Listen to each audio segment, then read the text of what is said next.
说起犹他州，很多人都担心这是一个大部分人信仰摩门教、白人为主的州，我们搬过来是不是会遭遇到歧视？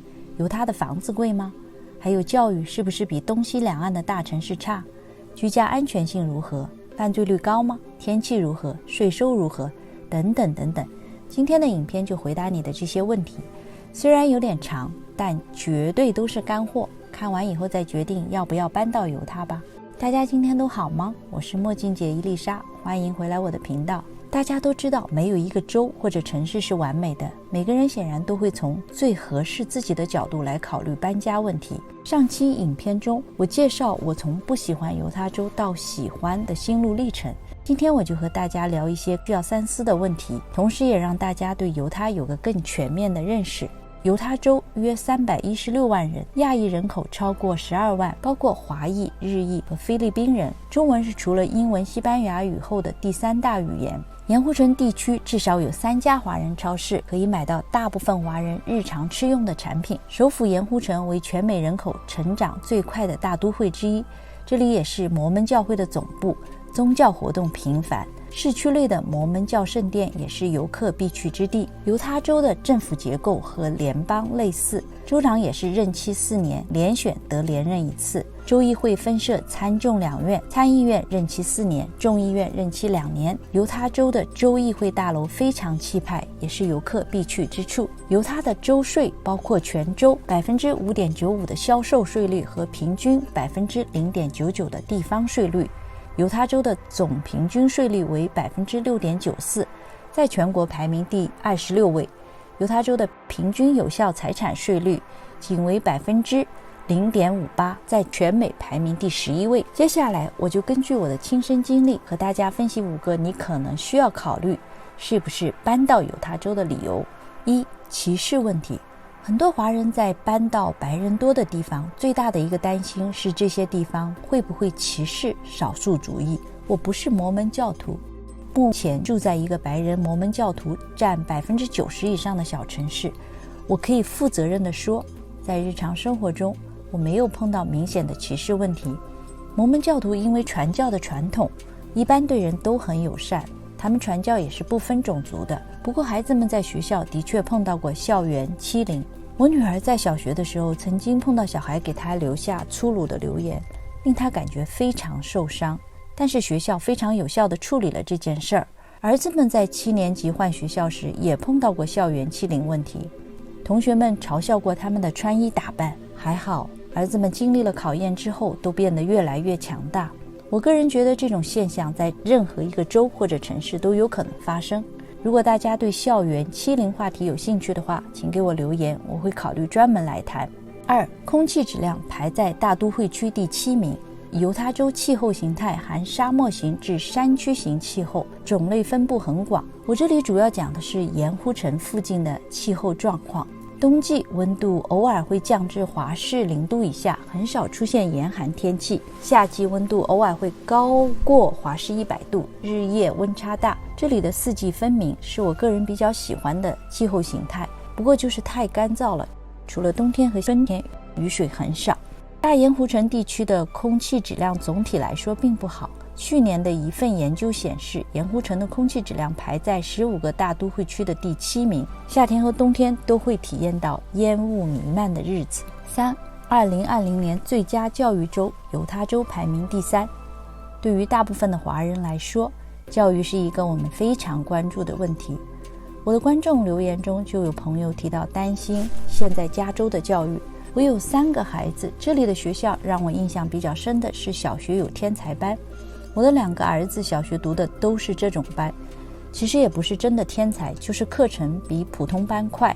我女儿从小学开始就在中文进入式学校就读，半天中文半天英文。小学的进入式课程还有法语和西班牙语，属于公立学校的教育体系，也不用多花钱。对要不要学中文，每个家长的看法可能都不一样，不过我家孩子长大以后都表示还想继续学中文，还说以后要教自己的孩子中文呢。很多摩门教的孩子高中毕业就直接去外国传教2年，所以犹他非常重视外语学习。我刚搬来的时候，有的时候和孩子们在外面说中文，冷不丁你会听到后面一个白人用地道的国语或广东话和你打招呼，所以在犹他的公众场所千万不要用中文说人家的坏话哦。我在犹他搬了3次家，也是因为寻找更好的高中。犹他州的学生也可以跨学区就读，不过需要提交申请。还有像 IB Program 这样的高中特别课程是可以跨学区就读的。半私立半公立的 Charter School 多半是抽签制的，也可以跨学区入学。美国新闻与世界报道去年刊登了2020年美国10个最佳教育州的排名，根据这个排名，麻塞诸塞州排名第1，紧随其后的是新泽西州，犹他州排名第3。如果你想搬到教育排名第1的州，犹他不是你的好选择。我把相关报道的链接贴在描述栏里，有兴趣的朋友可以自己看看。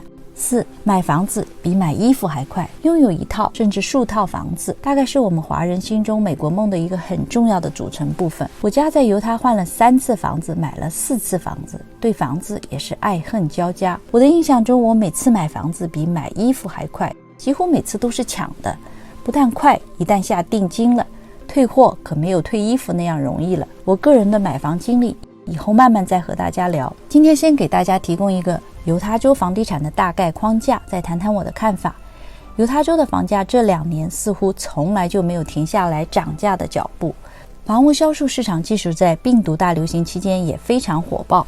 盐湖建筑商协会首席执行官戴维斯表示，新居民的涌入是住房需求的主要驱动力，高需求也使现有的州内房地产市场紧张。盐湖经济委员会报告说，2020年7月，盐湖郡的销售额创造了历史最高纪录，超过了2100笔销售。犹他大学的高级研究员表示，犹他州的未来将面临类似加州今天的局面，许多居民无法负担得起房屋租金和购买价格。根据去年11月盐湖经纪人协会的最新消息，盐湖谷房屋的中位价格接近43万美金。我自己看到的现象和专家们的分析基本吻合。去年夏天的时候，我们小区里的一个朋友的100多万房子上市1周就卖掉了，他家隔壁的80万的房子也是很快卖掉。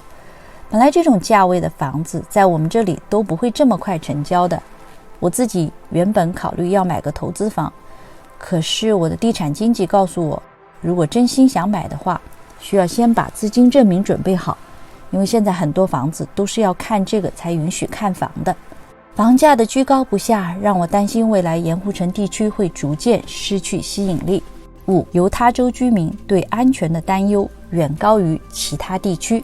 最近的一份报告称，实际的犯罪率并没有居民担心的那么高。我在犹他州换过几个不同的城市生活，总体来说，我做过的社区都很安全。我曾经说过，过去10年我家里常常是不锁门的，不过现在这种情形也在慢慢改变。